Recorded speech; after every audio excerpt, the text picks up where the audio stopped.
રામ રામ મિત્રો, આજે હું તમને એક એવા સ્થળની મુલાકાત કરવા લઈ જઈ રહ્યો છું જે મંદિર ગુજરાત રાજ્યના પંચમહાલ જિલ્લાના ગોધરા નજીક શહેરા તાલુકાના નરસાણા ગામમાં આવેલ છે. આ મંદિર રૂપાસતી માના મંદિર તરીકે ઓળખાય છે. આ મંદિર એક ખાસ વાત છે કે માતાજીના મંદિરે દર રવિવારે સતનો દરબાર એટલે કે સતની ગાદી થાય છે. અહીંયા રવિવારે દર્શનાર્થીઓ અને ભાવિકો પગપાળા આવતા હોય છે અને રામ માળી રામનામ જય ઘોષથી ભક્તિમય માહોલ જોવા મળે છે. દરેક ભાવિકો અહીંયા વહેલી સવારથી રવિવારે જ આવતા હોય છે. દરેક ભાવિકો દર્શન કરવા અને પોતાના દુઃખોના નિવારણ માટે, શંકાના સમાધાન માટે આવતા હોય છે. રવિવારે અહીંયા તમને માનવ મહેરામણ જોવા મળતું હોય છે. માતાજીની ગાદી સવારના 11 વાગ્યાથી સાંજે 6 વાગ્યા સુધી થતી હોય છે. આ ગાદીમાં આવીને બધા પોતાના ભાવપૂર્વક બની શકે તેટલી સેવા કરવાનો લાભ લેતા હોય છે.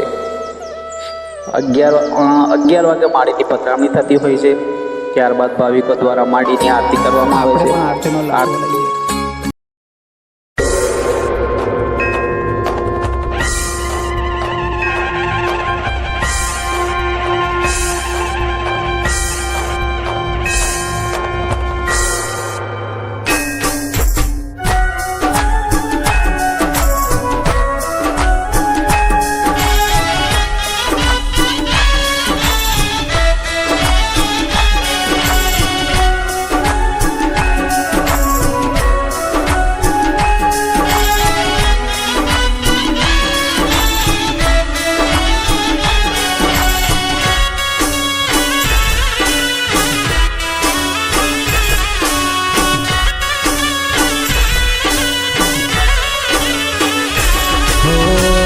ધમ ધમે નગારા રે ઓજી રે મારી જોગણી માના ધામમાં. ધમ ધમે નગારા રે ઓજી રે મારી જોગણી માના ધામમાં.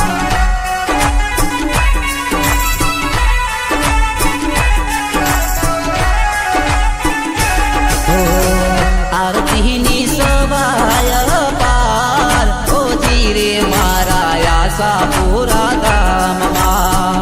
આરતીની શોભાય પાર ઓજી રે મારા આશાપુરા ધામમાં.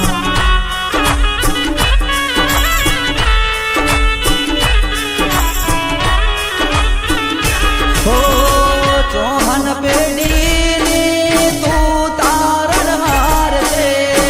નરસાણા ગામે તું રે પૂજાય છે, તું રે પૂજાય છે. દુખીઓની દેવી મોરી માં ઓજી રે મારી જોગણી માની આરતી. દુખીઓની દેવી મોરી માં ઓજી રે મારી જોગણી માની આરતી.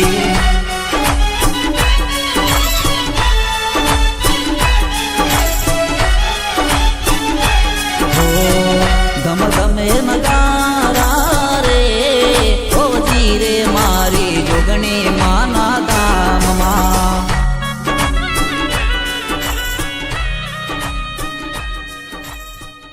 ડેસરા માત કી જય, શ્રી મહાકાળી માત કી જય, શ્રી ચામુંડ માત કી જય, શ્રી બહુચર માત કી જય, શ્રી કુખાર મેલડી માત કી જય. ઓમ નમો પાર્વતી પતિ હર હર મહાદેવ. આરતી કર્યા પછી માળીના પ્રવચન કરતા હોય છે. માળીનું પ્રવચન સાંભળવાથી પણ શંકાનું સમાધાન થઈ જતું હોય છે.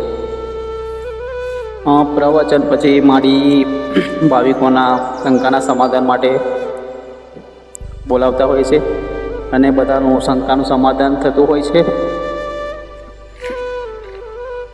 ત્યારબાદ અહીંયા 30 મિનિટની રિસેસ કરવામાં આવે છે. ત્યારબાદ આવેલ ભાવિકો જમવા માટે નિઃશુલ્ક ભંડારાનું આયોજન કરવામાં આવેલ છે. અહીંયા અમીર ગરીબના ભેદભાવ ભૂલીને સાથે બેસીને બધા માળીના ભંડારાના પ્રસાદનો લાવો લેતા હોય છે. 30 મિનિટની રિસેસ પછી ફરીથી માળીની પધરામણી થતી હોય છે અને શંકાનું સમાધાન અને દર્શનનું આયોજન કરવામાં આવતું હોય છે. આ રીતના આખો રવિવારનો લાભો ભાવિકો લેતા હોય છે અને બધાના દુઃખ દર્દ દૂર થતા હોય છે. રામ માળી રામ.